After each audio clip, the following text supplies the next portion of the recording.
I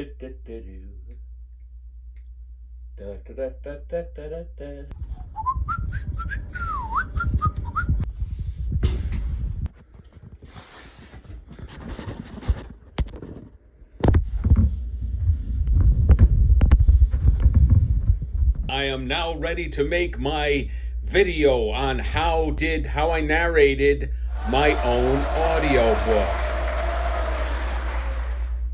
First of all, I had a book that I owned a copyright to. This is important because I don't know how you would go about recording an audiobook that you didn't own the rights to and attempt to sell it. I don't think that's a very good idea, actually. The second thing is I'm talking to people who want to narrate their own audiobooks. They're looking to get hired to narrate somebody else's audiobook. I wouldn't know how to do that. I have not been through that process of auditioning. All I know is how to do my own. With all that out of the way, let's get started, shall we? So the first thing I did was I created a file, which was, as you can see, it's my book in digital form. I got it so that it would be in kind of an easy to read format. And this is all important stuff because you'll see in a few minutes. So there you go. This is my book, A 12-Story Asylum. It says a 12-story asylum marches. But anyway, a 12-story asylum and digital form. The next thing I did was I made sure I had a recording program, audio recording program like this. Audacity is actually very good because they have a filter that you can download called, it's underanalyzed, ACX Check. And ACX is the program that you're going to be uploading your finished audio file for your audiobook to. And they work in partnership with Audible. So we got our digital version of the book, and we've got our Audacity. Next, it was time for sound equipment. Before I get too much into the equipment, I need to tell you that the way I got my equipment, I did not buy it. I rented it, technically. What I did was I traded my video editing services to a production that had audio equipment in exchange for them letting me use their professional microphone setup, their pop filter, and their expertise. I picked the brain of the audio editor on this project, and he was very helpful, and that's how I got the equipment. So the only thing that I wound up paying for was the little adapter that I used to plug the mic into my laptop, which was about $17. So there you go. Starting with, obviously, the microphone. And this is the kind of microphone I use. This one worked really well for me. A Neewer NW700. Next, we have the almighty P screen or pop screen or pop filter that gets rid of all the annoying sounds when you're recording. You put it in front of the microphone like this here, and a whole host of spaghetti. It's just like the cables that go into things and come out of things, which depending on what kind of microphone you have, you'll have more or less of, or this exact amount of cables. Now this is actually very important in my case, and I wanted to show you this because I attempted to plug the microphone in into this little hole here, and it wasn't working because this computer only recognizes headphone attachments, not microphone attachments, unless you use an adapter. This is going to go into your computer, and this you're going to be plugging the microphone cable into this, and as you can see it has something for headphones. Get in there, come on, focus. Headphones are on the left, and hopefully you can see this. Microphone is on the right. Hopefully you can see that little icon, because if you can't, then this is no good. Sorry, bad joke. Lastly, I needed what was called a pile box, which I did not have. The people that I got the microphone from told me that I could create my own, so that's what I did. Ta-da! Now, I created this using an ordinary box that used to contain nuts. And then I pulled the stuffing out of some ordinary stuffed animals, RIP stuffed animals, but your insides were put to good use. And this thing did a great job absorbing the sound once I put the microphone in, which I'll show you in a second. All right, so here's kind of like an overview of almost everything I used. And by the way, this went on this cable.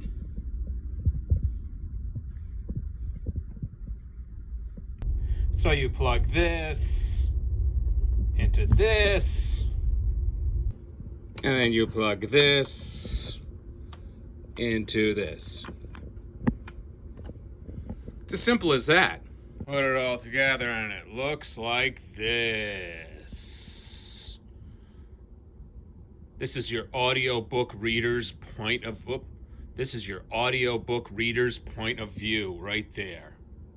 I used my writing chair and I made it extra comfy because I knew I'd have to project my voice.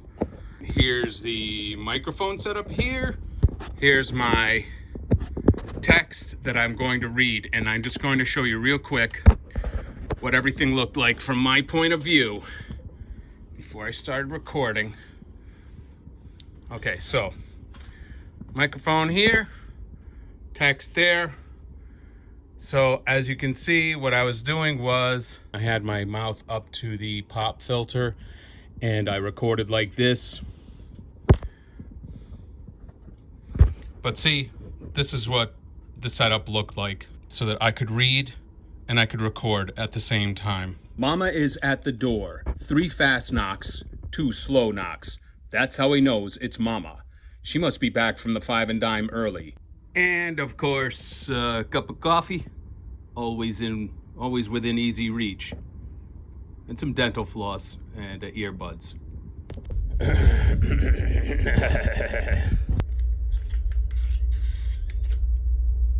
So your voice, what you want to do is you want to listen to audiobook recordings that are comparable to the book that you want to record, the type of book. If you're doing romance, listen to some romance book recordings. Or if you're like me, listen to some horror, science fiction, fantasy audiobooks to see what kind of voices they used, the tones, the inflections. I listened to 2 that really helped me out, which were for horror, which were Stolen Tongues by Felix Blackwell. The voice actor was really good in that. And H.P. Lovecraft's At the Mountains of Madness, recorded somewhere in the 1950s, but it had one of those old school announcer voices, very, very deep. Those are 2 ends of the spectrum, because the Stolen Tongues narrator, he had this really good panicky voice, which was very, very much needed for the material. But he was really good at, oh my God, what was coming around the corner? I don't know. Like that. And then At the Mountains of Madness, the H.P. Lovecraft voice was, we approached the mountains at 60 knots and we could not see beyond the ridge. You know, it was like that kind of thing. There was actually a 3rd book, which I should tell you about. I believe it's called The 4-Hour Work Week. Wow. Another great audiobook delivery, even though it had nothing to do with horror. It was just a self-help book, but the guy's voice, I was like, wow, this would be a really good horror voice. And I didn't want to sound too professional either, because I wanted people to know that they were listening to a book that was narrated by the author, and there should be something natural there. It should be not too polished. Slight imperfections. I wasn't sweating over slight imperfections in my delivery, the way I pronounce certain words. I tried to augment my voice very, very little, just enough to get the dramatic impact across. And then the final phase of this audiobook recording was the actual editing, which is the most time-consuming part. All right, so what I'm showing you here is an audio track. This is what my voice looks like after it's been recorded. Let me boost the volume up a little bit here, pump up the volume.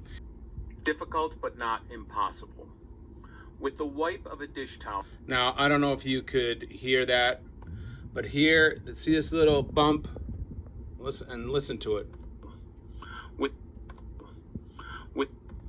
That's a breath. So what I would want to do if I wanted to take that breath out is I would have to edit it out. And then what we have is but not impossible. With the white, as you can hear, that's kind of a sloppy edit. We want to put a little pause in there. First, I'm going to cut it out. Cut it out, will you?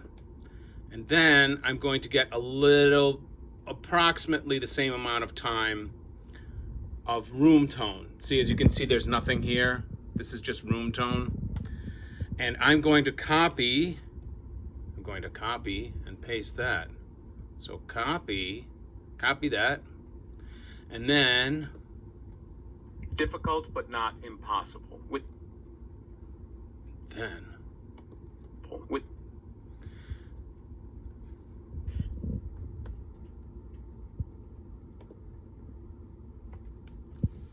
Hopefully, so I just inserted that bit of room tone where nothing's going on, no sound, where that breath was.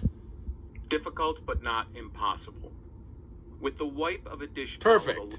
So the breaths are one thing, which I hate to say, you breathe a lot when you're reading something, and sometimes you take huge breaths.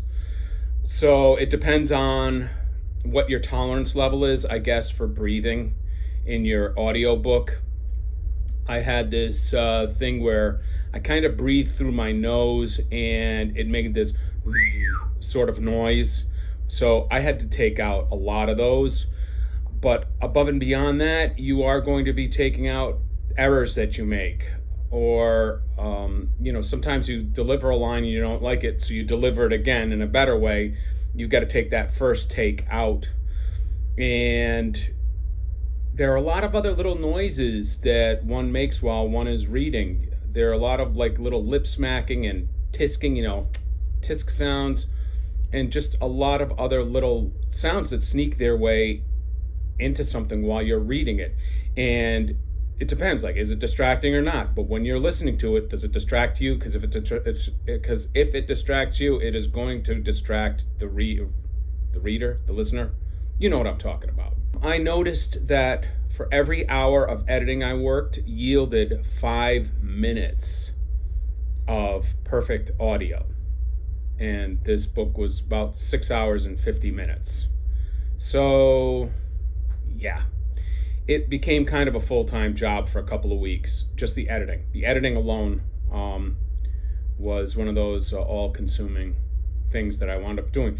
But at the end of it all, I had my audiobook. So once I was done recording all my chapters, I had this file, and as you can see, ACX wanted opening credits and closing credits and a sample, which I did also, but I've got this huge set of audio files, and they are all prepped and ready to go up to ACX according to their guidelines, which ACX is another video, I feel like, because there's so much going on there. But anyway, that's what you've got. What you should have now is you've got a finished audiobook that's ready to upload. So there you go. That's the end of my video on how I narrated my own audiobook. Thank you.